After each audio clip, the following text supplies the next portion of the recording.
अमेठी जोगी के रूप में भिक्षा लेने गांव पहुंचा ठग। 20 वर्ष पूर्व गायब हुए बेटे को समझ परिजनों के साथ ग्रामीणों ने जमकर खातिरदारी की।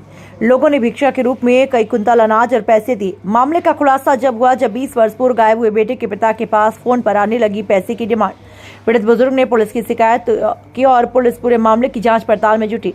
पुलिस की जांच में अभी तक खुलासा हुआ, जोगी के रूप में भिक्षा मांगने आए दोनों युवक गोंडा जिले के ठग हैं। पुलिस पीड़ित परिजनों की तहरीर पर मुकदमा दर्ज कर जांच करते हुए जोगी के भेष में ठगी करने वाले ठगों को ढूंढने में अब पुलिस जुटी हुई है।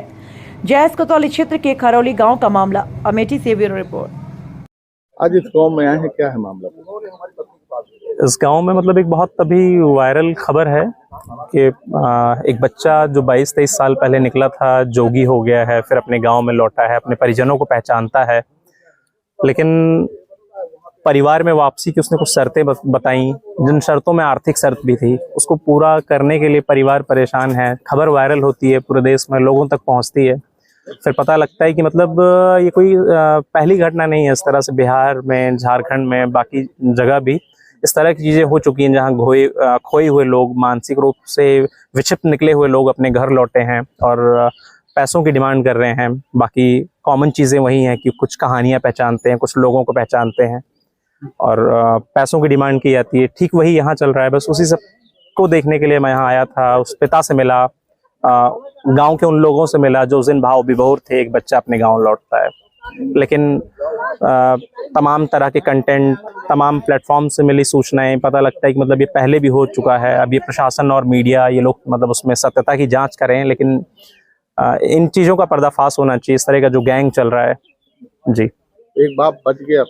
हाँ, मेरे हिसाब से मीडिया के इस खुली कवरेज से एक बाप बच गया और एक ठग भी शायद मतलब छुप गया या जो भी हो, और एक गरीब का खेत बिकने से बच गया, जैसा पहले के कंटेंट में दावा किया गया है कि मतलब मैं कहीं से भी करके पैसे जुटा दूंगा। जी, प्रशासन से क्या मांग करना चाहते हैं? प्रशासन से मेरी यही मांग है कि मतलब वो इस कंटेंट की जांच करे और अगर इस मामले की भी पड़ताल करे, इसके सत्यता की जांच करे, ये ठीक है कि नहीं है। और अगर एक के खिलाफ कार्रवाई की जाएगी तो बाकी भी कुछ लोग ठगे जाने से बच जाएंगे। 10/2/2024 को थाना जायस अंतर्गत ग्राम खरौली निवासी श्री रतपाल सिंह द्वारा बताया गया कि कुछ दिन पूर्व साधु वेश में एक व्यक्ति आया, जिसे हम लोगों ने अपना खोया हुआ बेटा समझकर कुछ अनाज तथा उनके द्वारा पुनः फ़ोन कर कुछ पैसे मांग कर ठगी की जा रही। उक्त के संबंध में उनके द्वारा एक प्रार्थना पत्र दिया गया है, जिस पर मुकदमा पंजीकृत कर विधिक कार्रवाई की जा रही है। पूरा प्रकरण ये ऐसा है, कोतवाली में मुझे बुलाया गया है जी। अब क्या यहाँ का प्रकरण है अभी हमें पता नहीं चला है, क्योंकि हमारी बातचीत हो ही नहीं पाई है भी। और फ़ोन गया था और कांस्टेबल साहब हमें लेके आए हैं यहाँ, तो हम आए हैं। अब आगे क्या होता है, जो होगा हम आपको बताएंगे। एक वीडियो वायरल हुआ था जिसमें एक भिक्षा मांगने युवक आया था और ये कह रहा था कि आप उसके पिता हैं, आप भी कह रहे थे कि मेरा लड़का है। अब उसकी पहचान गोंडा के नफीस के रूप में हो रही है, ऐसी सूचनाएं आ रही हैं, तो क्या कहेंगे आप? देखिए सर, हमें तो जो है ये मीडिया के जरिए ही पता चल रहा कि उसका नाम नफीस है। ना मैंने वहाँ उसको देखा है और ना मैं नाम उसका जानता हूँ, ना मैंने उसे भागते हुए देखा है, ना पूछते हुए कि था भी कि नहीं था। देखिए, जो चीज़ हमने देखा नहीं उस चीज़ को हम कह नहीं सकते। मुझे ये मीडिया के जरिए पता चल रहा कि उसका नाम नफीस है, तो हम यही चाहते हैं कि वो अगर पकड़ा जाए तो उसका DNA टेस्ट करा लिया जाए, काम खत्म। अगर वो गलत है तो उसको सज़ा मिले, चाहे वो हमारा हो चाहे कोई और। हमारा यही अनुरोध है। किस तरह की शर्त उसने आपके सामने रखी थी घर वापस आने के लिए? कि हमारे से पैसे की डिमांड हुई है और पैसा भी, अरे बड़ी लंबी कहानी है ये तो। पहले 10,80,000 मांगा गया, फिर बाद में 4,80,000 मांगा गया, फिर उसके बाद में 360 पे बात चल रही है अभी तक। आज तक 360 में बात अटकी है। उन्होंने मुझे खाता नंबर भी दिया था, उस खाते पे लगा नहीं पैसा। तो मैंने उनसे पूछा कि अपने मठ का ट्रस्ट का जो है मठ वाले का, उसमें दे दो, उसमें चला जाएगा आसानी से। तो वो जब दिए नहीं तो मुझे कुछ शंका हुई।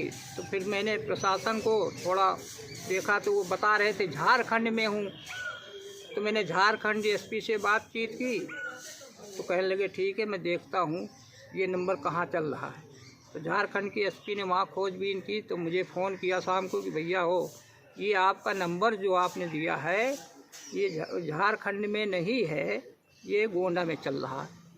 तो कल मैं गोंडा गया हुआ था, वहाँ जाने पे बाद चौकी में हम बैठे रहे, फोर्स गई अपना देखा सुना क्या है क्या नहीं है, भाई भगवान जाने जो हम मौजूद नहीं थे। अब आए शाम को वापस आ गए, फिर पता चला कि वो भाग गया, मिला ही नहीं, पकड़ में आया ही नहीं है।